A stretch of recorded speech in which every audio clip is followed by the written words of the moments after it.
रुक करते इस वक्त की बड़ी खबर का ऑल इंडिया इमाम ऑर्गेनाइजेशन के प्रमुख उमर अहमद इलियासी के खिलाफ फतवा जारी किया गया। 22 जनवरी को रामलला की प्राण प्रतिष्ठा समारोह में शामिल होने पर यह फतवा जारी हुआ है। मुफ्ती साबिर हुसैनी की तरफ से यह फतवा जारी करते हुए कहा गया कि सभी इमामों को उनका बहिष्कार करना चाहिए। इस वक्त की बड़ी खबर आपको बताएं, तस्वीरें भी हम आपको दिखा रहे हैं।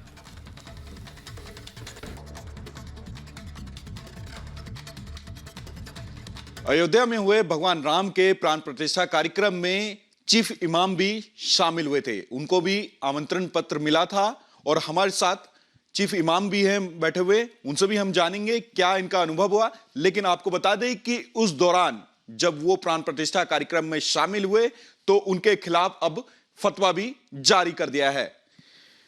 इलियासी जी, आपके खिलाफ फतवा जारी कर दिया, ऐसा क्यों हुआ? स्वाभाविक है, जब कोई भी ऐसा कार्य जो देश हित में हो, जो मैं पैगाम मोहब्बत जो लेके गया, उन राष्ट्र विरोधी शक्तियां उनको कैसे पसंद आ सकता है? जो देश के अंदर देश की अमन चैन भाईचारा सौहार्द को तोड़ना चाहते हो, उनको कैसे पसंद आ सकता है? मैंने कहा है कि अब वो जो मेरे पैगाम मोहब्बत को, जो मेरे साथ जुड़े हैं, जो मेरा समर्थन कर रहे हैं, वो मेरा समर्थन माने देश का समर्थन, देश से मोहब्बत कर रहे हैं। और जो मेरे खिलाफ नफरत फैला रहे हैं, फतवे जारी कर रहे हैं, वो मेरे तो खिलाफ हैं ही, वो देश विरोधी भी हैं। आपने दिखाया कि उस फतवे में आपका नंबर भी डाला गया है कि अगर किसी को फतवा जारी करना है तो वो डायरेक्टली उस नंबर के जरिए फतवा आपको मैसेज भेज सकते हैं। साफ तौर पे आप देख सकते हैं इनके हाथ में वो मोबाइल है जिसमें वो फतवा आया हुआ है और इन्होंने अपने जो सगा संबंधी हैं उनको भी ये दिखाया है कि किस तरीके से इनको ये फतवा भेजा गया है। आप देख सकते हैं इनके मोबाइल में वो दिखा रहे हैं कि ये उनका नंबर भी इंडिकेट किया गया है। आप ही बताइए कि पूरी अगर बात बताएं तो कब आपको ये फतवा मिला?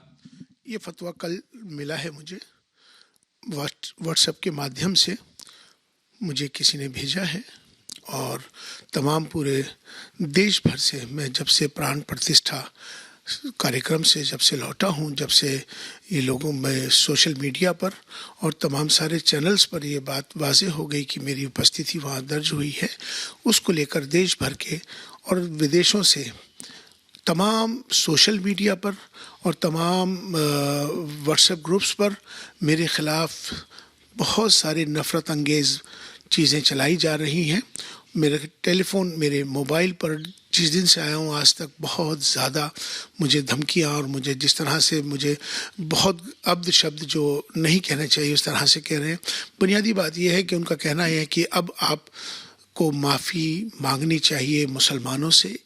दूसरा उनका कहना है कि रुजू करना चाहिए। और तीसरा उन्होंने कहा है कि अपने पद से इस्तीफ़ा देना चाहिए। तो मैं आपके इस चैनल के माध्यम से मैं उन तमाम सबको ये बता देना चाहता हूँ कि ना मैं डरा था, ना मैं डरा हूँ, ना मैं डरूँगा। ये काम ये जो मैंने गया हूँ वो राष्ट्र हित में गया हूँ, बहुत सोच समझ के गया हूँ। देश के अंदर अमन रहना चाहिए, देश में आपसी सौहार्द रहना चाहिए। मैं अपने देश के हित में गया हूँ। मेरा यह फैसला मेरा राष्ट्र हित में था ये।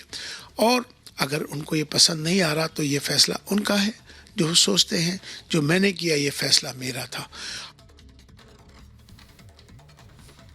और अयोध्या में वीआईपी मूवमेंट एक बार फिर बढ़ने वाला है। इसी को देखते हुए खुद मुख्यमंत्री योगी आदित्यनाथ अयोध्या एक बार फिर से पहुंचे, वहां तैयारियों को देखा और जो वीवीआईपीज यहां पहुंचने वाले हैं उनको लेकर क्या इंतजाम किए गए हैं, इस पर अधिकारियों को निर्देश दिए और बातचीत की। रिपोर्ट देखिए।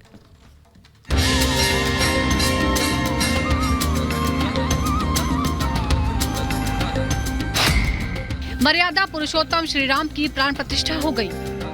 प्रभु श्री राम अपने भव्य मंदिर में विराजमान हो चुके हैं। हर दिन लाखों की संख्या में भक्त अपने आराध्य के दर्शन के लिए पहुंच रहे हैं। इसी बीच यूपी के सीएम योगी आदित्यनाथ राम मंदिर का जायजा लेने रामनगरी पहुंचे। इस दौरान उन्होंने राम मंदिर और हनुमानगढ़ी के दर्शन भी किए। 4 मार्च तक अयोध्या में वीआईपी मूवमेंट बढ़ गया है, क्योंकि 11 राज्यों के मुख्यमंत्री और उनकी कैबिनेट रामलला के दर्शन करने के लिए आ रही है। ऐसे में ट्रैफिक सुरक्षा समीक्षा को लेकर योगी आदित्यनाथ खुद अयोध्या पहुंचे। सीएम योगी ने राम मंदिर में वीआईपी दर्शन को लेकर मीटिंग की। सीएम योगी ने सबसे पहले हनुमानगढ़ी में दर्शन किए।